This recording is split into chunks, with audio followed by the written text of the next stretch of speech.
VT Bulletin sponsored by उत्तम Singh academy Rewa. नमस्कार, Vindhya times में आपका स्वागत है और आपके साथ मैं श्रेया। रीवा जिले में लव जिहाद से मिलता जुलता एक मामला सामने आया है, जिसमें एक लड़की को युवक हिंदू नाम से फेसबुक आईडी के माध्यम से बहला फुसलाकर प्यार में फंसाता है और बातचीत को कई सालों तक आगे बढ़ाता है। लेकिन कुछ वर्षों बाद लड़की को जब सच पता चलता है कि वह लड़का हिंदू नहीं मुस्लिम है, तो वह रिश्ता तोड़कर अन्य जगह पर माँ बाप के कहने पर शादी कर लेती है। इसके बाद युवक लड़की को ब्लैकमेल कर पैसे की मांग करने लगता है। लड़की अपने परिवार के डर से 1 लाख रुपए तक दे चुकी है। अब वह लड़का शादी करने की जिद कर रहा है और धर्म परिवर्तन की बात करने को कह रहा है। पीड़ित लड़की रीवा पुलिस अधीक्षक के पास शिकायत दर्ज कराते हुए मीडिया से बात की और बताया कि उसके 2 बच्चे भी हैं। उनको छोड़कर वह धर्म परिवर्तन नहीं करा सकती। उस लड़के पर उचित कार्यवाही की युवती ने मांग की है।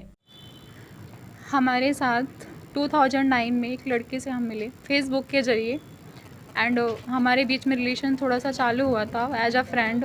फिर धीरे धीरे हमारे काफ़ी क्लोज आने की कोशिश की, बट हमें उसके कुछ टाइम बाद मालूम पड़ता है कि वो हिंदू आईडी से हमारे साथ टच में आया था और हमें मालूम पड़ता है कि वो मुस्लिम है। तो शादी हमारी होना इम्पॉसिबल था। उसके बाद हमारी शादी हमारे माँ बाप ने कहीं और करा दी और हम अपनी लाइफ में बिजी हो गए।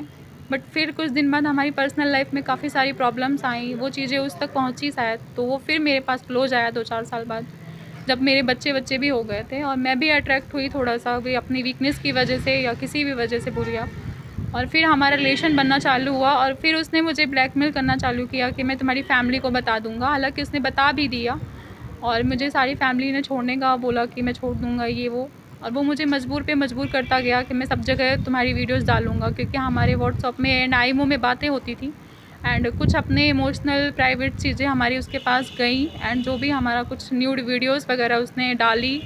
और अभी वो पहले सऊदी में रह रहा था अभी समथिंग 2 महीने पहले आया है। मैंने उसको बड़ी मुश्किल से यहाँ बुलाया क्योंकि मैं सऊदी में कोई कार्रवाई नहीं कर पा रही थी और मैं इस दौरान 4 साल से टॉर्चर हो रही हूँ, फिजिकली मेंटली हर तरह से प्रिपेयर नहीं कर पा रही, क्योंकि मैं यहाँ अकेली रहती हूँ। मेरे ऊपर मेरे बच्चों की रिस्पॉन्सिबिलिटी है और कोई भी मेरा किसी भी तरह से रिस्पॉन्सिबल कोई इंसान नहीं है मेरे पास। तो अभी वो मुझे 2 महीने से फिर वही टॉर्चर कर रहा है इंडिया आने के बाद कि मैं तुम्हारी वीडियोस वायरल करूँगा, तुम्हारी वीडियोस डालूँगा, वरना रिलेशनशिप में रहो या फिर पैसे दो मुझे, या फिर शादी के लिए मुझे फ़ोर्स करना, मुस्लिम बनने पे फ़ोर्स करना, जो मेरे बस से बाहर है, क्योंकि मैरिड के अलावा मैं 2 बच्चों की माँ भी हूँ। तो इसलिए मैं सब चीज़ें नहीं कर पा रही हूँ और आज उसने मेरी फैमिली में ननद एंड ससुर पति सबके पास वीडियो डाल भी दी है व्हाट्सएप के ज़रिए, और अब मैं कुछ भी नहीं कर पा रही हूँ। इसलिए मैं आप लोगों के पास आई हूँ, प्लीज़ आप हमारी हेल्प करें एंड उस पर कोई इतनी कड़ी कार्रवाई करें कि जो हमारे साथ हो रहा है वो अदर पर्सन के साथ ना हो, किसी भी लड़की के साथ ये चीज़ें नहीं होनी चाहिए। किस नाम से आईडी थी लड़की की जिससे आपकी तब उसकी वो नीलेश तिवारी करके नाम थी, बट अब वो ब्लॉक कर चुका है अकाउंट। और मुझे जब उसकी सच्चाई पता चली तो मुझे उस चीज़ से प्रॉब्लम नहीं था कि चलो ठीक है, इट्स ओके, जो भी रहेगा हमारा पर्सनल रहेगा, ना तुम्हारी फैमिली में हम इन्वॉल्व होंगे ना तुम हमारी फैमिली में इन्वॉल्व रहना। बट उसने इन चीज़ों को बहुत ज़्यादा टॉर्चर कर दिया। ये चीज़ आपको कब पता लगा मतलब लड़का मुस्लिम है? ये मुझे शादी के समथिंग मतलब 2 या 4-6 महीने बाद ही मालूम पड़ी थी, जब हम शादी करने का प्लान कर रहे थे कि हम शादी करेंगे और अपनी फैमिली को एग्री भी करने की कोशिश कर रहे थे। शिकायत कहाँ की? जी, शिकायत कहाँ हुई है? थाने में? किस थाने में? अभी हमने फ़िलहाल बिछे थाने में किया था। क्या कहना है? बिछे थाने वालों ने कोई हमें एक्टिविटी नहीं दिखाई और हमें इन चीज़ों का आइडिया नहीं था कि हमें कहाँ जाना चाहिए कहाँ नहीं, क्योंकि हमारे पास कोई गाइडेंस नहीं था। फिर मैं भैया सुमित भैया के पास आई, मुझे किसी के थ्रू इनका पता चला, मैं अभी इनके पास आई और इनसे मैं यही रिक्वेस्ट कर रही हूँ और आप लोगों से यही रिक्वेस्ट कर रही हूँ कि प्लीज़ उस पर कार्रवाई करिए एंड उस पर रोक लगाइए कि वो वीडियोस को कहीं भी अपलोड ना करे, क्योंकि वो भी जस्ट मेरी फैमिली में डाल रहा है, डाल चुका है। पैसे की मांग भी कर रहा था क्या? वो पैसे की मांग कर रहा है और जब मैं पैसे नहीं दे पा रही हूँ तो कभी प्यार से साइड से या फिर इमोशनल करके मुझे बोल रहा है शादी कर लो, मेरे साथ रहो या फिर मुस्लिम बन जाओ, या जो भी मतलब कभी डायरेक्टली टॉर्चर करना या प्यार से, जैसे भी बोलिए आप, जिससे उसे समझ सकता है। बट मैं ये सारी चीज़ें नहीं कर सकती क्योंकि मेरी बेटियों का 2 फ्यूचर है। परिवर्तन के लिए प्रेशर बहुत प्रेशर किया जा रहा है क्योंकि मैं पैसे बहुत दे चुकी हूँ, बट अब नहीं है मेरे बस से बाहर। पैसे दे चुकी है? मैं समथिंग 1 लाख उसे दे चुकी हूँ किसी न किसी थ्रू, कई बार मैं पहुँचा चुकी हूँ, बट अब मेरे बस से बाहर है और मैं वो चीज़ बोल चुकी कि अब नहीं कर सकती मैं।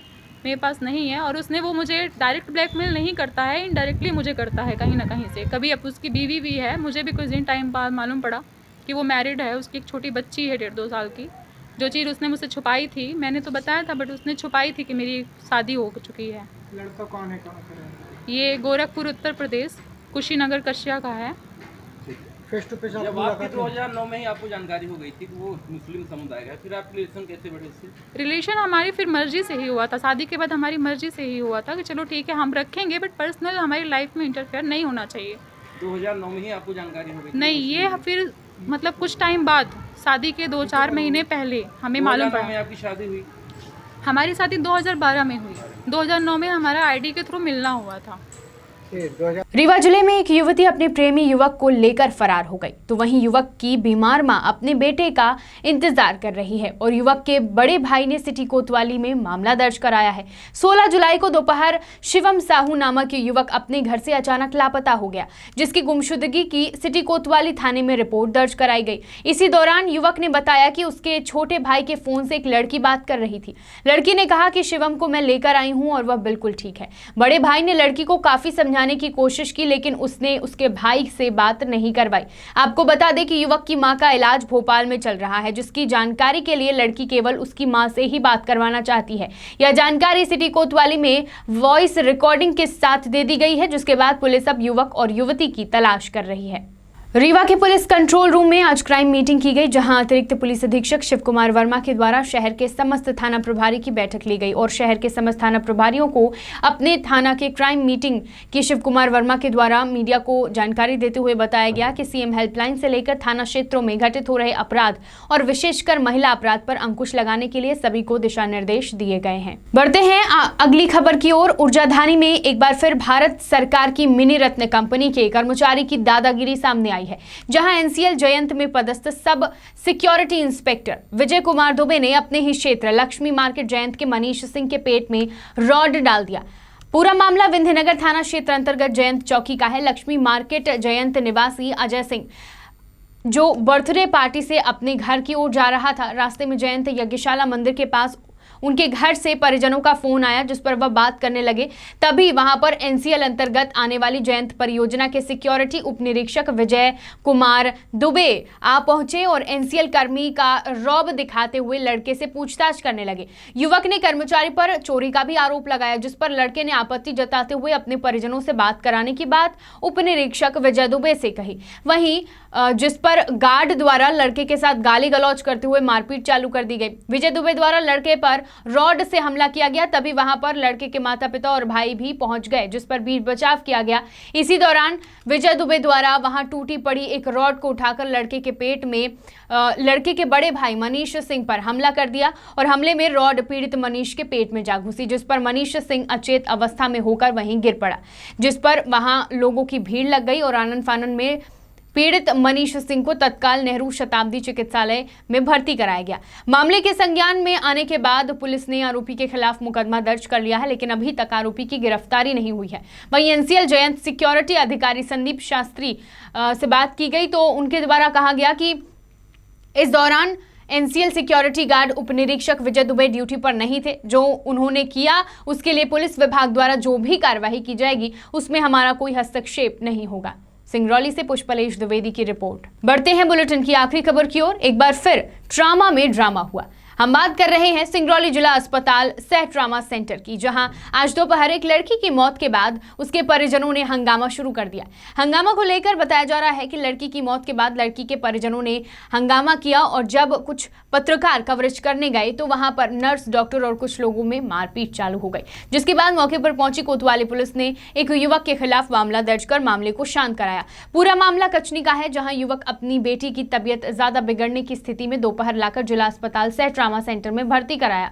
चूंकि लड़की की स्थिति काफी गंभीर थी, जिससे कुछ घंटों बाद ही लड़की की मौत हो गई, जिसकी जानकारी परिजनों को लगते ही लड़की के परिजनों ने हंगामा किया। परिजनों का आरोप है कि जब वह लड़की को लेकर आए और यहां भर्ती कराया तो डॉक्टर और नर्सों ने 1 घंटे तक बच्ची को हाथ तक नहीं लगाया, जिससे बच्ची की स्थिति और खराब हो गई। जिसके बाद उन लोगों द्वारा काफी कहने पर 1 घंटे बाद कुछ नर्सों ने बच्ची का उपचार चालू किया, लेकिन उपचार शुरू होता तभी बच्ची की मौत हो गई। वहीं मामले पर वहां उपस्थित नर्सों ने बताया कि लड़की की स्थिति काफी गंभीर थी। पहले से ही लड़की के बचने की उम्मीद कम थी, लेकिन परिजनों के बार बार कहने पर हम लोगों ने इलाज शुरू किया था कि उसकी मौत हो गई, जिसके बाद बच्ची के परिजन और कुछ पत्रकार आकर यहां पर हंगामा करने लगे। उसमें से कुछ लोग नर्सों का यह कहना है कि हाथ लगाने का भी प्रयास कर रहे थे, जिससे बार बार मना करने के बाद न मानने की स्थिति में झूमाझटकी हुई, जिसके बाद सूचना के बाद मौके पर पहुंची पुलिस ने एक व्यक्ति के खिलाफ मामला दर्ज कर मामले की पड़ताल कर रही है। विंध्य की तमाम खबरें लेकर कल फिर हाजिर होंगे। देखते रहिए विंध्या टाइम्स। बहुत बहुत धन्यवाद।